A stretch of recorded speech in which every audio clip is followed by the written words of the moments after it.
Hello नमस्कार दोस्तों, स्वागत है आप सबका पसंदीदा यूट्यूब चैनल में। तो भाई लोग, आज की वीडियो में बात करेंगे सुपर स्टार प्रमोद प्रेमी यादव जी के आने वाले अपकमिंग सॉन्ग के बारे में।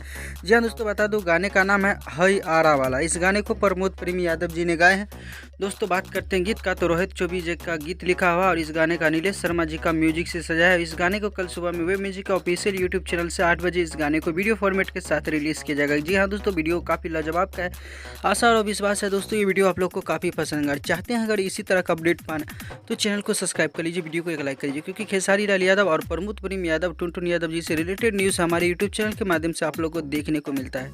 ऐसा ही अपडेट के लिए चैनल को सब्सक्राइब कर रखिए। कुछ कहना चाहते हैं तो कमेंट करके जरूर बताइएगा। मिलते हैं फिर से एक नए वीडियो के साथ नए अंदाज में, तब तक के लिए bye bye, take care, love you all. धन्यवाद दोस्तों।